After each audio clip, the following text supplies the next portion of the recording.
Jā, izstāstīšu vēl kādu stāstu un pārdomas no pēdējo gadu dzīves. Cilvēki Latvijā liela daļa šo vēl atcerēsies. Tad, kad Covid afēras laikā pirmie 100 un 1000 izdarīja izvēli eksperimentēt ar savu veselību, daļa no viņiem jau drīzumā cieta, citi mira. Un pēc tam, kad šī tendence arvien straujāk gāja uz augšu, un arvien vairāk parādījās šādu izmisušo cilvēku stāsti, ka viņi, klausīdami valdībai un politikai, ir kaitējuši sev, es šo ņemot vērā, uzrunāju sev pieejamos cilvēkus un sacīju: jūs, kas darījāt šo paši pēc savas izvēles, noticot propagandai, vai jūs nevarat, vai tomēr varat apvienot savus spēkus un vismaz palīdzēt sev, vismaz izveidot kādu sabiedrisku organizāciju, kur būtu iespēja cilvēkiem ziedot šādām ģimenēm, kā piemēru minēju, vai kā citādi sekmēt pašpalīdzību šiem cietušajiem, negaidot uz tā saucamo valsti. Un ziniet, kāda bija attieksme? Attieksme bija apmēram tajā līmenī, vai nu ignorance, vai nu arī retie hi-hi-ha-ha, mums taču nekas nekaiš, lai gan tie, kas sacīja mums nekas nekaiš, citos aprakstos, kad jau diskusijās bija ielaidušies, atzina: es izvēlējos to pirmo, man tur bišķiņ tā kā paraustīja roku, bišķiņ kāju. Cits viņam saka: bet man nepāriet, man jau 3. nedēļu tas. Cits saka: man paralīze. Cits saka: viņam vēl kaut kas bijis. Un kur tad noved šis hi-hi-ha-ha? Noveda pie tā, ka viņi paši par sevi nebija spējīgi parūpēties un tā arī neko neizveidoja šo gadu garumā. Gaidīja uz valsti.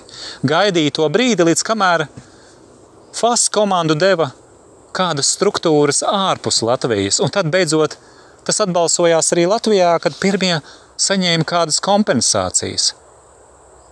Bet ko līdz kompensācija, ja cilvēki apzināti iet uz debilām izvēlēm un ļauj ar sevi un saviem bērniem eksperimentēt?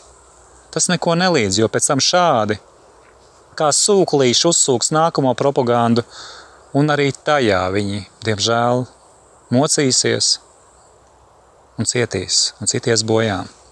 Tas spilgti parādās arī tajā līmenī, kur ik pa laikam šādi paši propagandas apstrādātie, apvārdotie, atgaudošos te Ukrainas vārdu zaimojošos vārdus slava Ukraiņi. Jā, zaimojošos, pavisam noteikti zaimojošos. Es to saku kā cilvēks, kam ir cieša saikne ar Ukrainu, tā kā man tur ir radi, un es esmu cilvēks, kas iestājās pret karu un pret vardarbību, ne tāpēc, ka es pārstāvētu kādu organizāciju, bet tāpēc, ka to pirmkārt man saka priekšā jau mana sirdsapziņa, mana saikne radītāja. Nav jākaro cilvēkiem, tie, kas grib karot, tie ir ieinteresēti karā, tie ar to pelna, un tie, kas ar to pelna, lai tad viņi savā starpā arī karo, lai viņi sūta sevi. Es pat neteikšu, lai viņi sūta savus bērnus, bet lai viņi sūta sevi, jo neviens nedrīkst eksploatēt citus saviem nekrietnajiem mērķiem, bet viņi to dara. Viņi to dara. Un tāda prakse, kā mēs zinām, notiek jau izsenis no gadsimtu uz gadsimtu. Šis nav stāsts par to, ja es to pieminu, ka pasaule mainīsies. Nē, šis ir stāsts par mūsu paudzi, ka arī tu, katrs no jums varat darīt ko? Proti, nepakļauties propagandai, neļaut sev uzspiest šīs propagandas vēmekļus. Vai tas būtu Covid afēras smirdējums, vai tas būtu kara propagandas vai Covid afēras 2 vēmekļi. Neļaujiet tiem ienākt jūsu dzīvē. Neļaujiet. Esiet cilvēki un saglabājiet savu cilvēcību. Vai tad tas jums būtu par grūtu, vai tas būtu par daudz prasīts? Un vai tad vispār to būtu īpaši jāakcentē? Es to zinu pēc sevis, ka cilvēkam, man cilvēkam, nav nekādu grūtību būt tam, kas es esmu. Es skatos un redzu apkārt, ka daudziem tas tiešām sagādā reāls grūtības. Viņi ļauj sevi pakļaut un apspiest. Tā ir tāda, nezinu, kā to pat nosaukt, tāda kā ne tikai vergu būšana, bet tāda sajūta, kā mazohistu sektā viņi dzīvo, kur cits ar citu sacenšās, kurš pārspējas viens otru, pielaizoties varai un izbaudot varas debilitātes progresu. Kā jau minēju, tas notika gan Covid afērā, tas notika un kara propagandas smirdējumā, kur vieni atgaudo vienu, citi citu, bet pavisam maz ir to, kas spējīgi aizstāvēt sevi. Un es nevelti pieminēju vienu gadījumu un otru, kurus tūlīt saukšu vārdā, jo tur arī parādās tas, ka cilvēki zaudējuši cilvēcību un atgādina šos gadījumus. Proti, līdzīgi kā Covid afēras laikā eksperimentu pieņēmušie nespēja apvienot savus spēkus, negaidot uz valsti un varu, tā saucamo valsti. Viņi nepalīdzēja viens otram un cietušajiem no tiem, kas ticēja uzpurnijai un visām citām tām sektas izdarībām, šļurošanās, propagandai un tā tālāk. Viņi nepalīdzēja pat citam savējiem. Un tagad viņi, šie paši, kas nepalīdzēja savējiem uzpurnijas sektas cietējiem, jā, tiem, kas nošļurojās pēc tam turpinājumā, viņi tagad glābi ukrāņus pēdiņās, slepkavojot viņu tēvus, mātes un bērnus. Sūta viņus drošā nāvē, apmaksā ieročus, sakot, ka viņi to dara aizstāvībai. Kādai aizstāvībai? Vai šie debiloīdi saprot, kas ir mūsdienu karš un kas tas ir?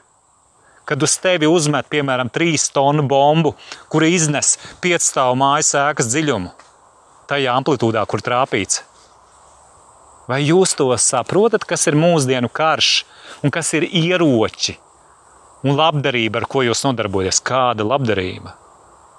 Parunājiet ar savu sirdsapziņu, padomājiet ar savu galvu, izslēdziet kādu dienu savu televizoru kasti vai radio. Nu esiet tik apzinīgi, ka spējat no tā atteikties, lai pamanītu, ko jūs patiesībā darat, sev un citiem. Aizstāviet vismaz sevi un savus bērnus. Reāli aizstāviet no propagandas. Propaganda, tā ir inde. Propaganda, tā ir narkotika. Un jums to uzspiež. Protams, ka solot jums labas sajūtas, drošības ilūzijas sajūta. Un jūs tam noticējāt. Un no tā ir grūti atkopties.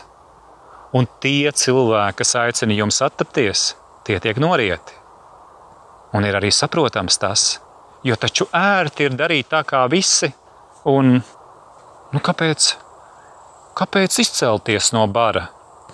Bet vai tad te ir stāsts par kādu izcelšanos? Nē, te ir stāsts par to, lai jūs nekaitētu paši sev pirmkārt un saviem bērniem, un lai jūs arī to pašu postu nenestu tālāk citās ģimenēs ar savu verdzisko izkalpošanos režīmam, kam ir dūšas un sirdsapziņa un spēks, lai sargā sevi un citus tik tālu, cik arī tie citi patiešām paši grib arī aizstāvēties.